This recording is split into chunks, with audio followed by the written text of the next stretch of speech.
Sahabat desa, pada video kali ini saya akan berbagi informasi catatan penting oleh tim Pokja Pendata SDGs dalam pengisian kuesioner keluarga dan kuesioner individu.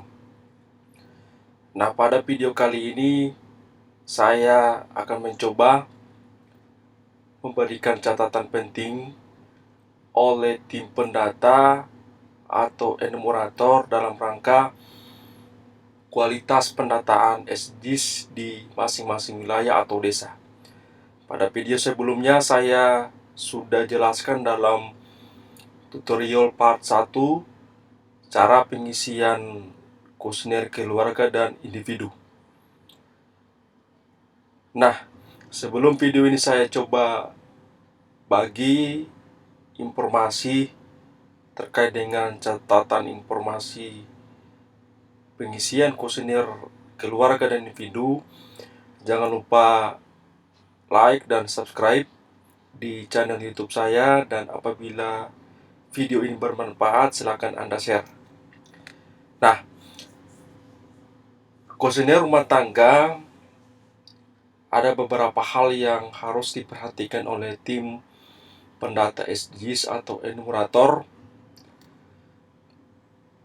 Hal-hal yang harus diperhatikan atau catatan penting dalam rangka pendataan rumah tangga atau kepala rumah tangga di masing-masing desa atau wilayah.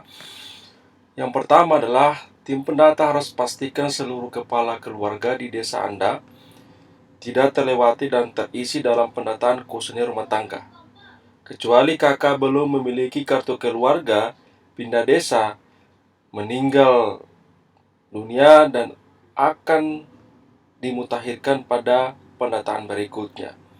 Artinya, seluruh tim pendata atau enumerator harus melakukan pendataan dan dipastikan tidak terlewati seluruh kepala keluarga, kecuali kita menemukan ada kakak yang sudah pindah dan meninggal dan atau di saat pendataan tidak berada di tempat.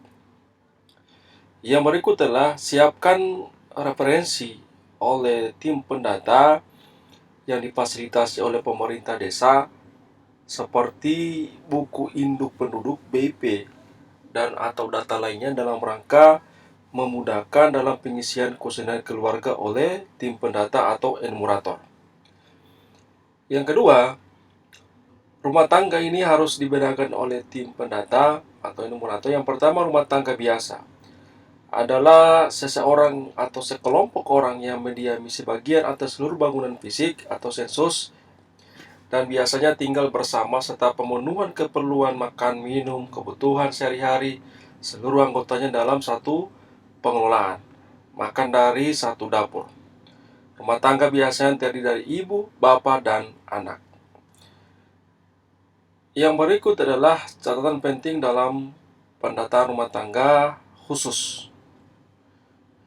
Yang termasuk dalam rumah tangga khusus itu dianggap sebagai rumah tangga khusus antara lain orang-orang yang tinggal di asrama, yaitu tempat tinggal pengurusan kebutuhan sehari-harinya diatur oleh suatu yayasan atau badan.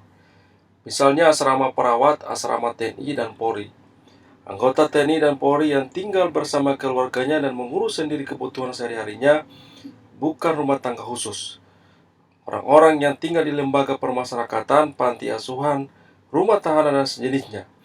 Sekelompok orang yang mondok dengan makan yang berjumlah lebih besar atau sama dengan 10 orang. Itulah terkait dengan rumah tangga dan rumah tangga biasa khusus yang bisa kita bedakan. Selanjutnya kita akan masuk pada bagaimana pengisian pemukiman. Nah, ini harus dibedakan oleh enumerator atau tim pendata. Tempat tinggal yang ditempati yang dimaksud dengan milik sendiri, kontrak sewa, bebas sewa, dipinjami, dinas, atau lainnya. Nah, catatan penting adalah status kepemilikan tempat tinggal. Milik sendiri. Jika tempat tinggal rumah yang ditempati oleh rumah tangga tersebut pada waktu pencacahan betul-betul sudah memiliki kepala rumah tangga, atau salah seorang rumah tangga rumah yang dibeli secara angsuran melalui kredit bank atau rumah dengan status sewa beli dianggap sebagai rumah milik sendiri. Kontrak. Yang kedua, kontrak. Jika tempat tinggal tersebut disewa oleh kepala rumah tangga atau anggota rumah tangga dalam jangka waktu tertentu, berdasarkan perjanjian kontrak antara pemilik dan pemakai, misalnya ada 1 atau 2 tahun. Cara pembayarannya biasanya sekaligus di muka atau dapat diangsur menurut persetujuan kedua belah pihak. Yang ketiga adalah sewa. Jika tempat tinggal tersebut disewa oleh kepala rumah tangga, salah seorang anggota rumah tangga dengan pembayaran sewanya secara teratur dan terus-menerus tanpa batasan waktu tertentu. Yang keempat adalah bebas sewa jika tempat tinggal tersebut diperoleh dari pihak lain, baik famili, bukan famili, orang tua yang tinggal di tempat lain, dan ditempati didiami oleh rumah tangga tanpa mengeluarkan suatu pembayaran apapun. Yang kelima adalah rumah dinas. Jika tempat tinggal tersebut dimiliki dan disediakan oleh suatu instansi tempat bekerja, salah satu anggota rumah tangga baik dengan membayar sewa maupun tidak. Itulah tata cara membedakan status kepemilikan terkait dengan sewa, kontrak, bebas sewa, dipinjami, dan lainnya oleh petugas enumerator. Nah, selanjutnya kita masuk pada hal-hal yang penting dicatat oleh kuesioner individu agar saat pendataan ini bisa maksimal. Nah, kuesioner individu, hal-hal yang harus diperhatikan terutama menyangkut bagaimana pengisian kondisi pekerjaan. Nah, kondisi pekerjaan ini harus diisi dengan benar, karena memang menyangkut tentang bagaimana pekerjaan utama dan bagaimana penghasilan setahun terakhir. Nah, saya akan coba jelaskan bagaimana bersekolah, ibu rumah tangga, kemudian tidak bekerja atau bekerja. Nah, kalau tidak bekerja atau bersekolah atau ibu rumah tangga, ini tidak bisa dilanjutkan pengisiannya dalam penghasilan setahun terakhir atau sumber penghasilan yang diisi oleh tim pendata. Nah, lebih lanjut saya jelaskan, catatan penting adalah yang pertama adalah pastikan individu masuk dalam kartu keluarga. Biasanya dalam satu keluarga itu belum memiliki NIK atau belum terdaftar dalam kartu keluarga. Nah, bagaimana kita menemukan kasus seperti itu? Maka individu tersebut itu belum bisa kita data dan dicatat, nanti akan kita mutakhirkan pada bulan berikutnya.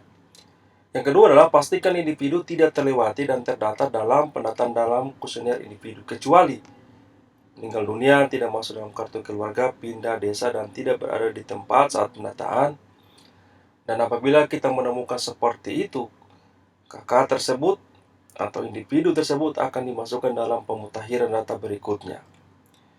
Yang ketiga, pastikan individu berstatus sebagai ibu rumah tangga tidak perlu dilanjutkan dalam pengisian penghasilan dalam setahun kecuali bekerja. Contoh, sebagai pegawai negeri sipil, pedagang, dan lain sebagainya. Nah, catatan penting yang berikut adalah terkait dengan pengisian kuesioner individu lah. Pastikan individu yang bersekolah tidak dilanjutkan dalam pengisian kuesioner penghasilan dalam setahun. Kecuali memang Anda anak atau individu yang saat ini melanjutkan di bidang pendidikan di bangku kuliah, memiliki usaha, maka Anda silakan isi status pekerjaannya sementara kerja atau bekerja. Yang keempat, pastikan individu yang bekerja harus mengisi pekerjaan utama. Contoh, bekerja sebagai PNS, perangkat desa, pedagang, dan lain-lain. Dan dilanjutkan dengan pengisian kolom penghasilan setahun.